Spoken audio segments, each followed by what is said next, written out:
یہ کہ ہم جو نرم گرم بستروں میں سونے والے ہم جہاد پر کیسے بیعت کر سکتے ہیں؟ صحیح. اور امام مہدی کی بیعت ہوگی جہاد پر. بالکل ایسے. لہٰذا جو لوگ جہاد کے لیے ٹریننگ لینے کو بھی ایک مشقت سمجھتے ہیں تو وہ کیسے ان کی بیعت کریں گے؟ اللہ. ان کے لیے تو پرابلم ہوگا. لہٰذا اس کو دیکھیں، یہودی اپنے بچوں کو ٹریننگ دیتے ہیں، ساری دنیا کے لوگ اپنے بچوں کو جنگی ٹریننگ دیتے ہیں. ہمیں بھی ایز مسلم نیشن کے طور پر، مسلم ملت کے طور پر ہمیں اپنے بچوں کو جہادی ٹریننگ دینی چاہیے. صحیح. اور امت مسلمہ کے حکمرانوں کو اس بات کا اہتمام کرنا چاہیے. اور میں تو کئی دفعہ پہلے بھی کہہ چکا ہوں کہ پاکستان کے تمام عوام کے اوپر، مثلا ہم پاکستان کی بات کرتے ہیں، تمام عوام کے اوپر جنگی ٹریننگ لازمی ہونی چاہیے. بالکل صحیح. اور یہ بالکل ہر بچے کو، جیسے دیکھیں پہلے این سی سی ہوتی تھی اسکولوں کالجز کے اندر، میرے دور کی بات ہے یار. ہاں جی، این سی سی ہوتی تھی، کچھ نہ کچھ ٹریننگ ہوتی تھی. پھر جانباز فورس ہوتی تھی، اس میں کمیونٹی کے لوگ ہوتے تھے، کچھ نہ کچھ ٹریننگ کا سلسلہ. تو میں یہ سمجھتا ہوں کہ ایک خاص عمر کی حد پہ جا کے فوجی ٹریننگ دینی چاہیے، اور قومی لیول پہ اس کو لازمی قرار دیا جانا چاہیے، اور سب لوگوں کو ٹریننگ دی جانی چاہیے. اور جب وہ ٹریننگ موجود ہوگی، رف ٹف کے عادی بنیں گے. دیکھیں کیا حالات بننے ہیں اللہ کو معلوم ہے، لیکن یہ جو کمفرٹ زون ہے نا، اس سے بہرحال باہر نکلنا ہے. اس کمفرٹ زون میں رہ کر امام مہدی کی بیعت نہیں کی جا سکتی، یہ پکی بات ہے. اس سے باہر نکلنا ہے، اور اس سے باہر نکلنے کے لیے آپ کو اپنی ٹریننگ دینی پڑے گی، اپنے بچوں کو اس بات کا عادی بنانا پڑے گا، رف ٹف کا عادی. دیکھیں نا، مثلا دجال کے ظہور کے حوالے سے نبی کریم صلی اللہ علیہ وسلم نے ایک بات فرمائی کہ سارے رزق کے وسائل اس کے پاس ہوں گے. بالکل. سارا کچھ اس کے پاس ہوگا. وہ جس کو چاہے گا وہ دے گا، جس کو نہیں چاہے گا نہیں دے گا. اب کتنی بڑی آزمائش. صحیح بات. صحابہ کہتے ہیں اللہ کے رسول صلی اللہ علیہ وسلم، ہم پھر کھائیں گے کیا؟ یعنی سارے وسائل اس کے پاس، تو ہم کیا کریں گے؟ صحیح. آپ نے فرمایا تمہیں لا الہ الا اللہ پڑھنا، اللہ اکبر پڑھنا، لا حول ولا قوت الا باللہ پڑھنا، یہی کافی ہوگا. اللہ. آپ یہ بتائیں کہ ہمارا پیٹ بھرتا ہے اللہ کا ذکر کرنے سے، لا الہ الا اللہ کہنے سے، اللہ اکبر کہنے سے ہمارا پیٹ بھرتا ہے؟ نہیں بھرتا. نہ ہمارے بچوں کا پیٹ بھرتا ہے. اس کا مطلب یہ ہے کہ اپنے آپ کو اور اپنے بچوں کو اللہ کے ذکر کا عادی بنائیں، اور اس طرح عادی بنائیں کہ ان کی توجہ جو ہے یہ فاسٹ فوڈ اور کھانا پینا اور یہ ساری چیزوں سے ہٹ کے اللہ کے ذکر پر ہو. اور اللہ کے ذکر کی وجہ سے ان کا یہ جو بھوک کی طرف توجہ ہے یہ ختم ہو جائے. صحیح. آپ اللہ کے ذکر میں اس قدر انوالو ہوں کہ آپ کا بھوک کا احساس ختم ہو جائے. بالکل ٹھیک. تو یہ ہے کافی ہونے کا مطلب. تو اس کا عادی اگر ہم نے بنایا ہوا ہے اپنے بچوں کو، یہ خود عادی بنے ہوئے ہیں، تو پھر یہ اس وقت سفائز کرے گا، ورنہ تو نہیں. Rough and tough life style بنانا ہے، کمفرٹ زون سے نکلنا ہے، اپنے بچوں کو اس بات کا عادی بنانا ہے. اور میں تو قومی لیول پہ میں سمجھتا ہوں کہ قومی لیول پہ ہمیں جہاد کی ٹریننگ کرنی چاہیے. اور یہ فوجی ٹریننگ یہ حکومت کو چاہیے، یہ ہمارا کسی گروپ کا کام نہیں ہے. دیکھیں گروپس جب جہادی ٹریننگ دیتے ہیں پھر وہ اپنے اپنے مفادات لیتے ہیں ایسے ہی، اور ان کا کوئی فائدہ نہیں ہوتا. جب نیشنل لیول پہ ہوگی تو وہ نیشنل کاز کے مطابق ہوگی. جب نیشنل کاز کے مطابق ہوگی تو اس کا فائدہ بھی پھر ملی لیول پہ ہوگا، قومی لیول پہ ہوگا. تو اس کو حاصل کرنے کے لیے پھر جب کبھی امام مہدی کا ظہور ہماری زندگیوں میں ہوتا ہے، ہماری زندگی کے بعد ہوتا ہے، اگلی نسلوں میں ہوتا ہے، جب بھی کبھی ہوگا ہماری نسلیں اس کے لیے تیار ہوں گی. اور جب تک ہم نے اپنی نسلوں کو اس کے لیے تیار نہ کیا، میں یہ سمجھتا ہوں بہت بڑے فرض سے غفلت برتیں گے جب ہم نے تیار نہ کیا. شیخ یہ کیس اسٹڈی بڑی زبردست سورہ البقرہ میں ہی ہمیں ملتی ہے. میں اکثر اس پہ غور بھی کرتا ہوں کہ دیکھیں حضرت موسیٰ علیہ السلام اپنی قوم کو لے کے 40 سال نہیں انٹر ہو سکے بیت المقدس میں. کیا یہ ہے وجہ کہ دے ور ناٹ ریڈی؟ جو قوم تھی اس نے جہاد سے بھی انکار کر دیا تھا اور شرک میں بھی پڑ گئے تھے.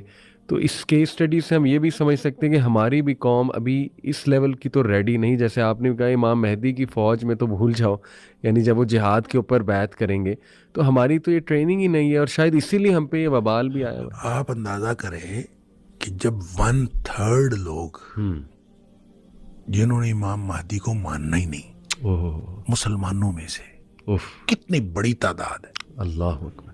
اگر ہم 1.5 ارب ہیں جی تو اس کا مطلب ہے 50 کروڑ نے نہیں ماننا. کتنی بڑی تعداد، کتنی بڑی تعداد. انہوں نے نہیں ماننا. تو جو نہیں ماننا تو اس کی وجہ کیا ہوگی؟ وہ وجہ ہمارا کمفرٹ زون ہے کہ ہم اس سے نہیں نکلنا چاہتے. صحیح.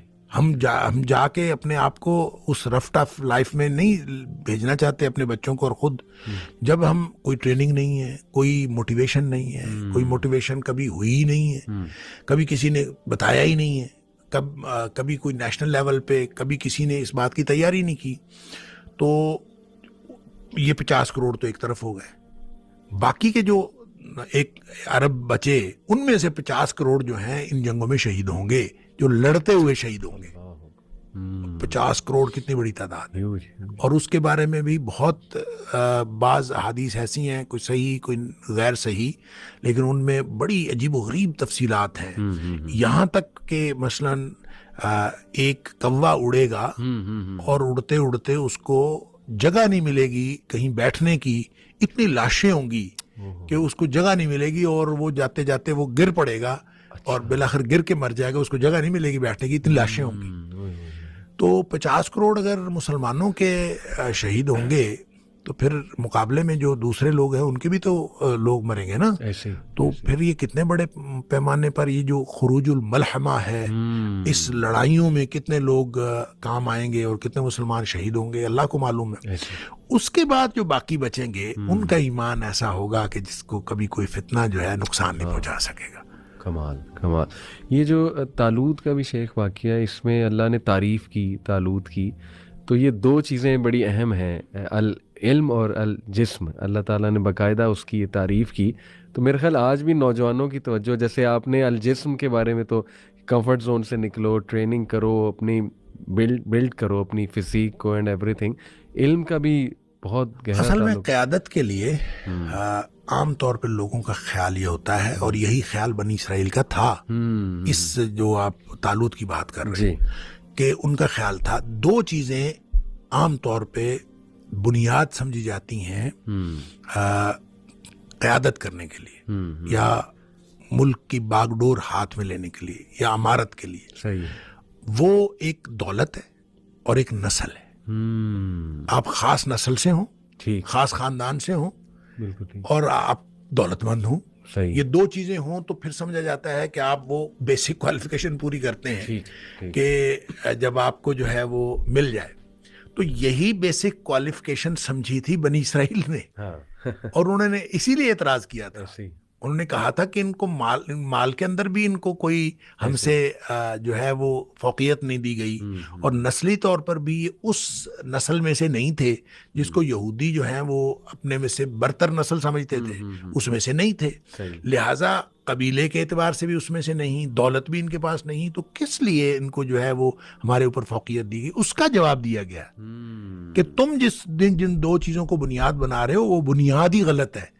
بنیاد ہے جسم اور یعنی جسمانی قوت اور علم. جس کے پاس بسطتاً فی العلم والجسم, جس کے پاس علم ہے اور جس کے پاس جسمانی قوت ہے, یہ 2 بنیادیں ہیں, اور اس بنیاد پر طالوت کو جو ہے وہ امیر بنایا گیا ہے اور بادشاہ بنایا گیا ہے. تو اس کا مطلب یہ ہوا کہ اگر مسلمانوں نے کوئی کامیابیاں حاصل کرنی ہے تو ان کو بھی اپنی قیادت کی بنیادیں چینج کرنی پڑیں گی. اگر یہ بنیادیں ہماری بھی نسل اور دولت ہے تو پھر ہم کبھی کامیابی حاصل نہیں کر سکتے. کامیابی اگر حاصل کرنی ہے تو ہمیں بھی قیادت, علم اور جسمانی قوت, یعنی جسمانی قوت سے مراد صرف یہ نہیں ہے کہ بندہ ڈیل ڈول کا تگڑا ہو, مطلب اس میں جسمانی صلاحیتیں زیادہ ہوں, جسمانی طور پر بھی صلاحیتیں ہوں, اور وہ کامل آدمی ہو, اور اس کے اندر اللہ تعالیٰ نے جتنی صلاحیتیں ایک انسان کے اندر دی ہوئی ہوں وہ بھرپور اس کے اندر ہوں, اور دوسرا یہ کہ علم بھی اس کے پاس بھرپور ہو. تو علم اور جسم, اس لیے فرمایا بسطتاً فی العلم. زبردست زبردست. تو یہ جو آپ نے شروع میں ایک حدیث بھی بتائی کہ شام کے ساتھ جڑے رہو اس ٹائم پہ, اس سے کیا مراد ہے جڑنے سے؟ وہاں شفٹ ہو جاؤ, وہاں اچھا, یہ بہرحال اس کے بارے میں علماء نے مختلف باتیں کہی ہیں. مثلاً ایک حدیث میں آتا ہے کہ حضر موت یا حضر موت کے دریا میں سے آگ نکلے گی. صحیح. اب یہ کہاں سے آگ نکلے گی واللہ عالم. وہ ایک علاقہ ہے عرب کا حضر موت, وہاں سے آگ نکلے گی, وہ لوگوں کو دھکیل دے گی شام کی طرف. اچھا, شام کی طرف دھکیل دے گی. اب اس کا مطلب یہ ہے کہ لوگ جو ہیں وہ زبردستی شام کی طرف دھکیلے جائیں گے.